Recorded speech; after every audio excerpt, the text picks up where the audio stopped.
And with that, I invite our next speaker to the podium, Dr. Michael Hofman from Peter MacCallum Cancer Center, and he's going to tell us about carbonic anhydrous 9.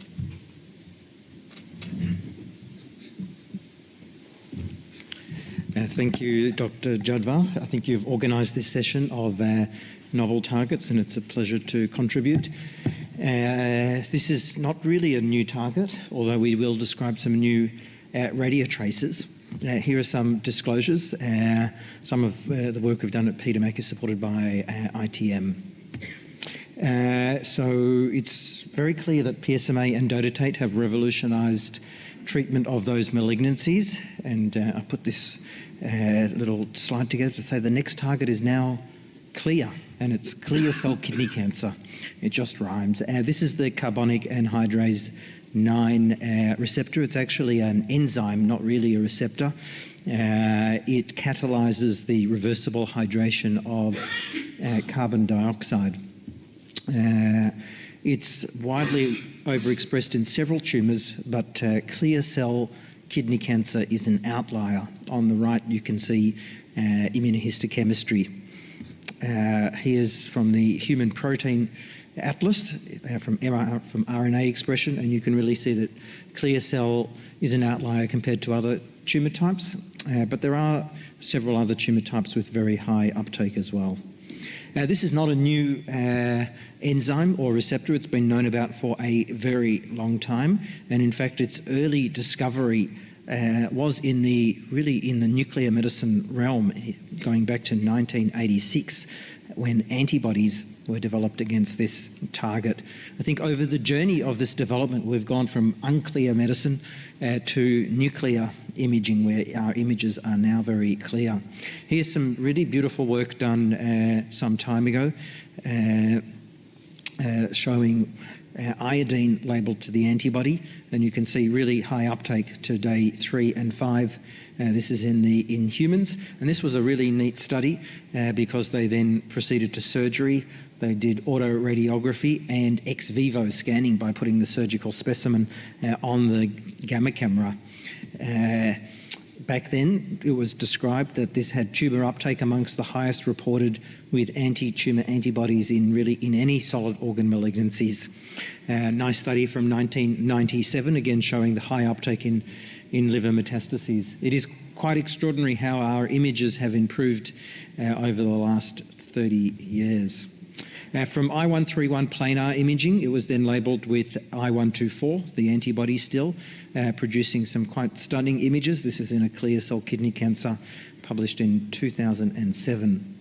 The antibody was then evolved to a humanised antibody, girentuximab labelled to I124, and a prospective study, also published in Lancet Oncology, 166 patients in patients with suspected clear cell kidney cancer, showing a sensitivity and specificity of 86% superior to CT scanning. Our confirmatory trial was then commenced but terminated prematurely for commercial reasons, I gather. More recently, this has been labelled to zirconium-89 rather than I124, being commercialised by Telix. This study published in 2024. Very similar to the REDECT study, but using the zirconium, preoperative imaging in patients with tumours less than 7 centimetres, 300 patients, injection of the radiolabelled antibody and imaging on day 5, plus or minus 2 days. Patients then proceeded to surgery, and sensitivity and specificity very similar to the I124 results, 86%, 87%. So really very nice. Here are some images from that study. On the left we can see a small clear cell kidney cancer seen very nicely. On the right are negative studies. It's important to note that this does not confirm or exclude cancer because it's quite specific for clear cell kidney cancer. So other types of kidney cancer like papillary or chromophobes can be negative. More recently, our work at Peter Mac has been using radiolabelled peptides that target CA9 rather than these antibodies, and we performed the first in-human trial of DPI 4452, published in Journal of Nuclear Medicine about 18 months ago and featured on the front cover. I'll take you through this study, which was just 3 patients. Here are the images. All patients had known metastatic clear cell kidney cancer, and you can see the SUV scale is very wide, 0 to 40. And if we zoom in, you can see a pulmonary metastasis that measures maybe a few millimetres on the CT, has really super high uptake. This patient had had a nephrectomy, but we could see several kidney cancers synchronous on the contralateral side, some measuring as small as 4 millimetres, but lighting up really quite brightly. In this small 3-patient study, there were 17 metastases seen on gallium peptide scanning that was not seen on the CT scan, and every patient had an SUV above 100 within tumour, and the mean SUV amongst 36 lesions was 65. So this is really quite good tumour to background contrast. If we compare the antibody compared to the peptide, the ideal time for imaging with the antibody is 5 days compared to 60 minutes for the peptide, although you can image the peptide even at 15 minutes after the injection. You obviously get quite a lot of blood pool activity with the antibody, which is not seen with the peptide. However, the peptide has very high gastric, small bowel and gallbladder activity, which is not seen with the antibody.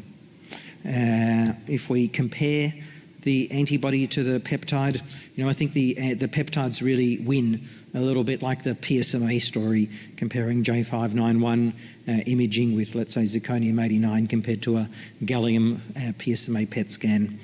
There's much less background noise with gallium imaged at 60 minutes compared to 5-day zirconium. In the Zircon trial, actually, they just did a single bed step through the kidney. So they only obtained a kidney image, and that image was, I think, a 20-minute scan because of the low counts at 5 days. It's very easy to do whole-body imaging with gallium, and the radiation dose is significantly lower as well. This is not just a imaging peptide, because obviously this is a theranostic, and we can change to a therapeutic radionuclide. This has been done with the antibody. Initially, there were studies with the cold antibody, J250. Actually, interestingly, these were done in Australia by my colleagues, or Andrew Scott, who's gone on to do a lot of radiolabeled work. But here we can see what the images looked like. Dr. Mulders then did the first study of lutetium-177, girentuximab, imaged with both indium and then treated with lutetium. You can see imaging at day 7 and 6. They look very, very similar. However, the lutetium antibody was quite hematotoxic in this study, relatively small study, I think of around 12 patients. 91% of patients had G3 to 4 hematotoxicity and were unable to have more than 2 cycles owing to prolonged thrombocytopenia. So this is work from a decade ago, and there was a recent editorial, and it said that the saga of CA9 in oncology is unrelenting, and these oncology authors really questioned the efficacy and concerning safety profile and thought it might limit the aspirations to develop this further as a theranostic. There are currently at least 3 trials underway using the lutetium girentuximab. These use a reduced dose to overcome the hematotoxicity, but then combine it. You can see a trial with cabozantinib and nivolumab, another trial just with nivolumab alone, and one with a DNA PK inhibitor. So it may be possible to lower the dose of the antibody and add in other drugs to increase efficacy. In our centre, we recently did the very first lutetium CA9 patient. Here you can see on the left the baseline imaging with DPI 4452. This was after 10 millicuries, then 44 millicuries, 66 millicuries, so 3 cycles of therapy in a dose escalation design every 6 weeks. And after the 3rd cycle, you can see quite a nice response on the on-treatment scan. Just colour code this to make it easier to see, but certainly we have some promising efficacy.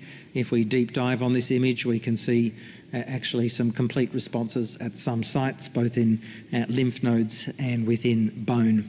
This is a sponsored trial now by ITM. It's got several components. The therapy component in patients with advanced metastatic disease after immunotherapy and after TKI therapy continues. It's running in Australia and France, and I think it's going to hopefully open in the US very soon. It also has a diagnostic part similar to the Zircon trial, part D, where we are taking patients with indeterminate renal masses and imaging them. Here is one such image in a renal mass, SUV of 205. I can tell you I've seen SUVs up to 550 with this tracer, which is really very neat to see. This is a patient with metastatic disease who had oligometastatic disease, imaged at our centre, where the radiation oncologists were thinking about giving radiation to a single pulmonary metastasis seen on CT. It was negative on the FDG, had really extremely faint uptake on the PSMA. I would say it was negative, but on the CA9 we identified 5 metastases. So I think this is a really nice tracer for imaging. There are quite a few CA9 tracers in development, so this is a rapidly evolving space. You can see a range of peptides and the antibody from Telix, but I think that the peptides are going to probably win. And none of these agents are yet approved, but the most likely to be approved will be the zirconium-89 antibody for imaging based on the Zircon study.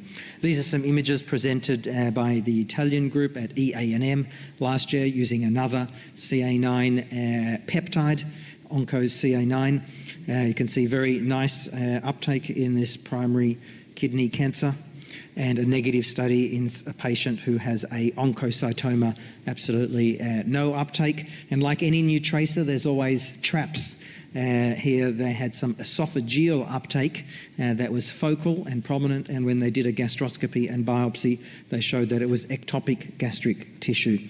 So the gastric uptake with this tracer is definitely an issue for therapy. The SUVs in the stomach are over 100, typically over 100. There was a recent publication that I don't have a slide of out of China where 2 patients were treated with a CA9 peptide imaged with gallium treated with lutetium, and the second patient had a significant gastric toxicity, and they in the discussion say they're not moving forward with that agent because of the high gastric activity. There's also some nice work just using CA9 as a prognostic biomarker. In this study, patients underwent FDG and CA9 PET, and actually the FDG seemed more powerful as a prognostic biomarker than the CA9. But have a look at the SUVs. In this trial, you can see SUVs over 200, so it's really a very neat tracer. So I think clear cell renal cancer theranostics is coming. None of this is yet a standard of care, but I think it is poised to arrive, maybe much like PSMA. The stomach uptake is an issue for the radiolabeled peptides for therapy. I think the peptides are likely to win over the antibodies. PSMA and FDG PET-CT is available now and can be useful for imaging these cancer types. I want to thank the whole team back at Peter Mac for participating in this work and invite you to visit us in September this year for our Theranostics conference that we run every 2 years. Thank you very much. Thank you, Mike.